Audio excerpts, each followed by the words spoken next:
I was born dead, without a breath, without a pulse, not even a first cry.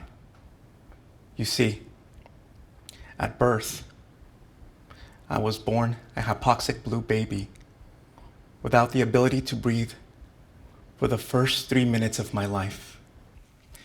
After being resuscitated, I was immediately intubated and hospitalized in the NICU at UCLA.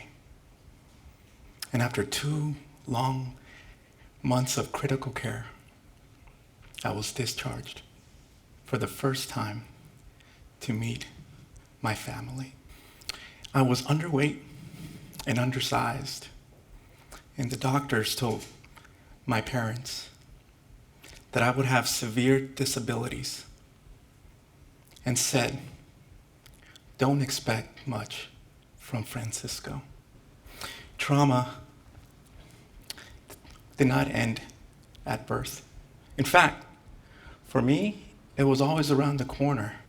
My medical trauma developed into a type of mutism. You can hear it now. You can hear the vocals constrict.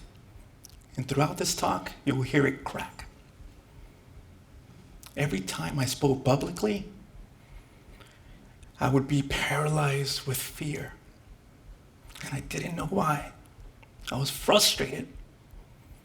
And that frustrated others around me. My selective mutism made me an easy target for bullies. And at 15 years old, I was held at gunpoint to my face in front of my own home. I had many neighbors that lost their life this way. This led to flashbacks and haunting nightmares, and to this day, every time I go back home, I get triggered. By 17-year-olds, I was exhausted, I was tired. I lost all hope. I lost the will to live. So one night, closed my eyes, not expecting to wake up the next morning. I woke up at dawn after my dark night, and something had changed in me. I was different. I can't explain it. But I transformed. I was someone different. And I became obsessed with understanding why trauma and suffering affects us and how it affects us, especially bullies.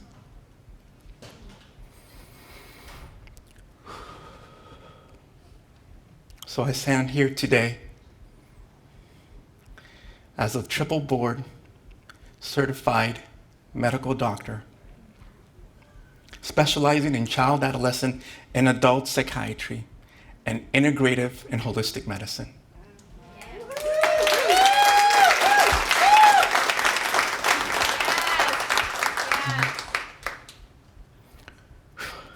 Thank you for that. I dedicated part of my career to studying the neuroscience and the psychology behind the making of a bully.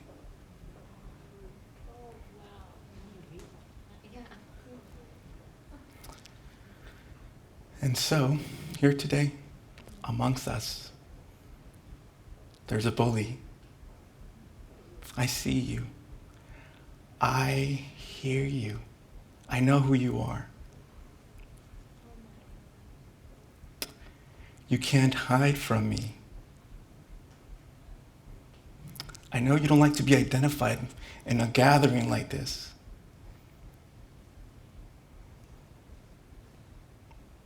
Who's the bully? Where's the bully? It's the one in here.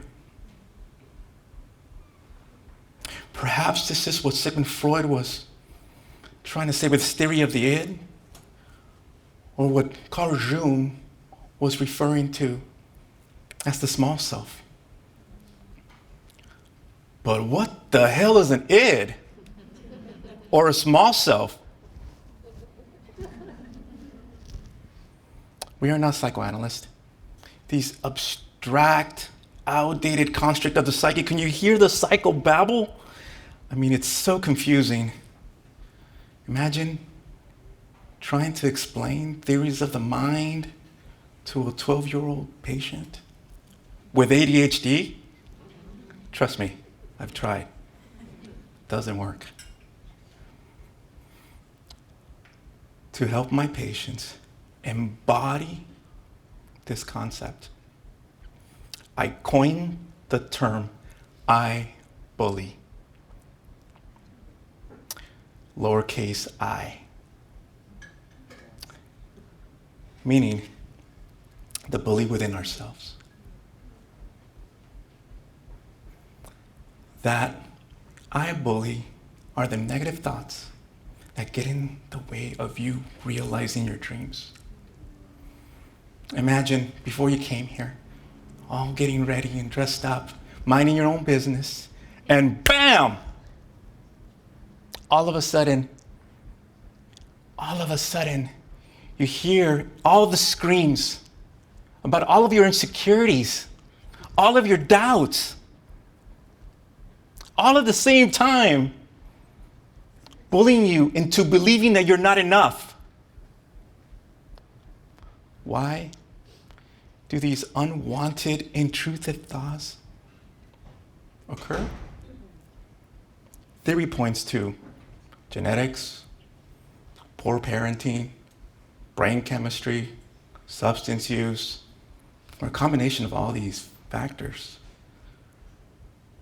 But it's our neuroanatomy that holds the address to the zip code of your iBully.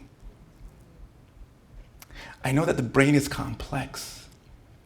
Trust me, I've seen it. But within it, there is a well-known and studied neural network that is responsible for regulating our emotions. This is called the limbic system. Don't worry, there won't be a quiz after this.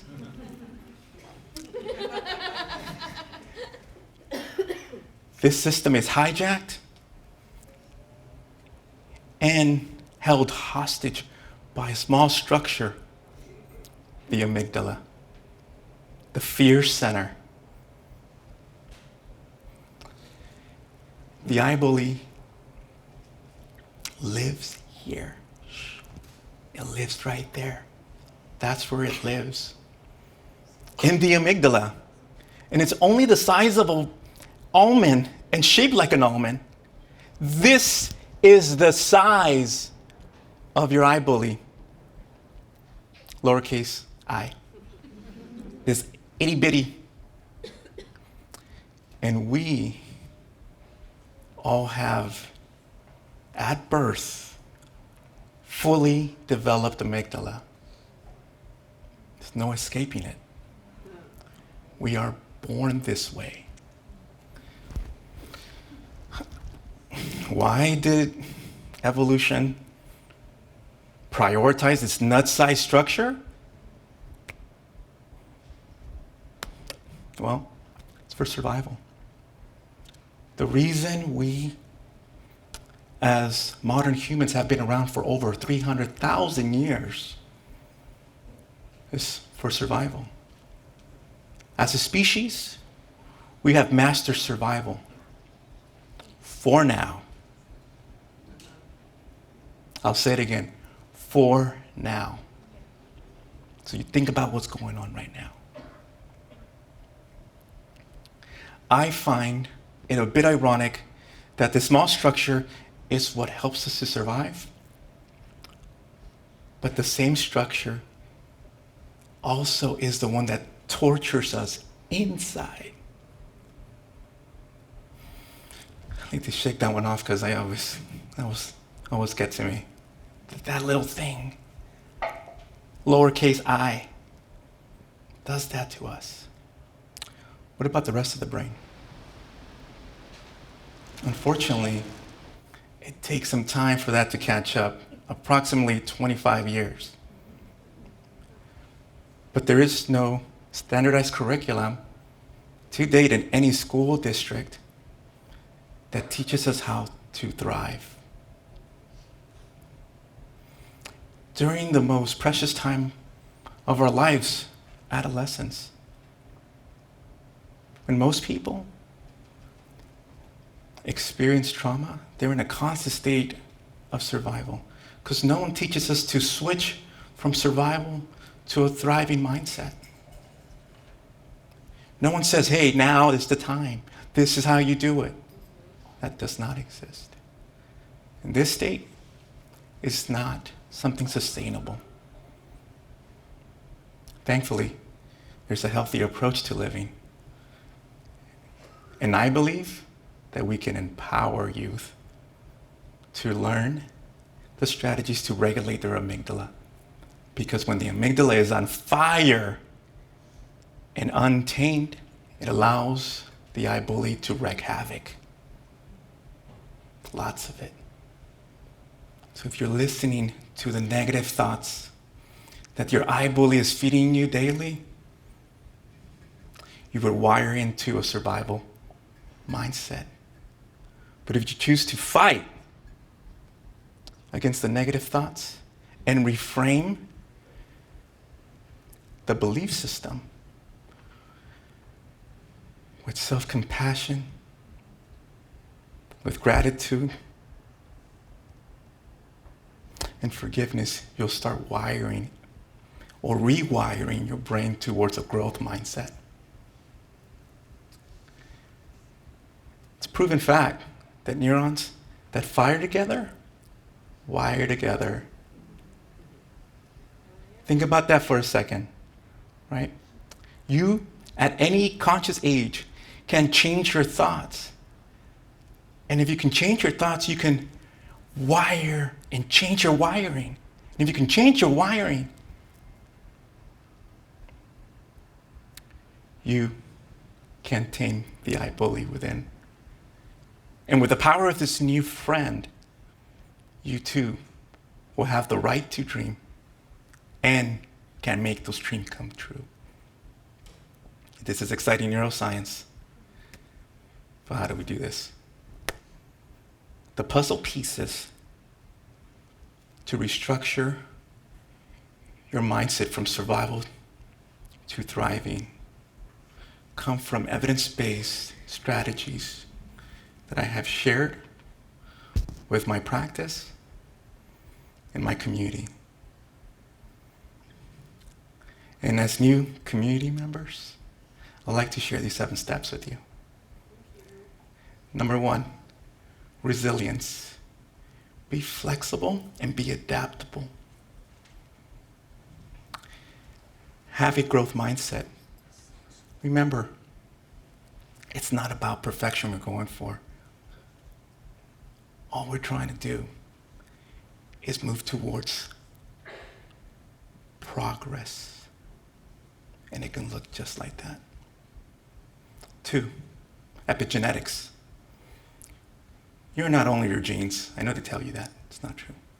More accurately, you are your choices. Be the author of your story and make it a good one. Yeah. Number 3, the S's. Sleep 8 hours.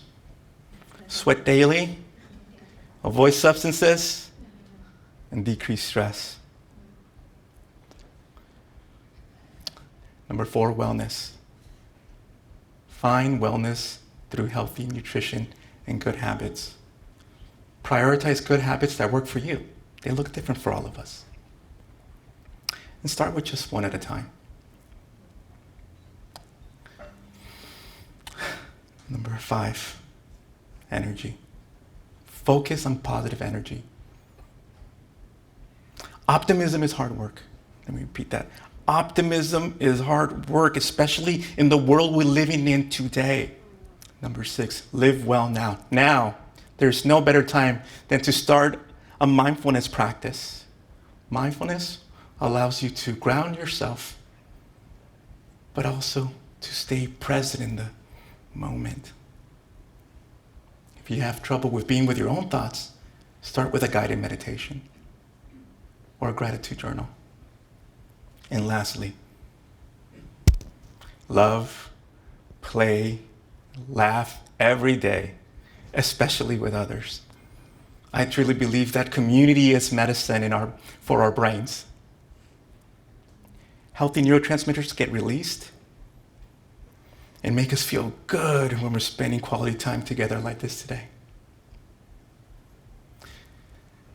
The first letters of these 7 steps are the acronym ResWell, ResWell. This is the name of my practice, but more importantly, it is my commitment to my community to help you rewire your brain and to befriend your iBully. Over 50 years ago, I started this journey as a lifeless child. And now, I teach doctors in training at one of the best hospitals in the nation, UCLA. In the same building that doctor mentioned those 5 words to my parents. Don't expect much from Francisco.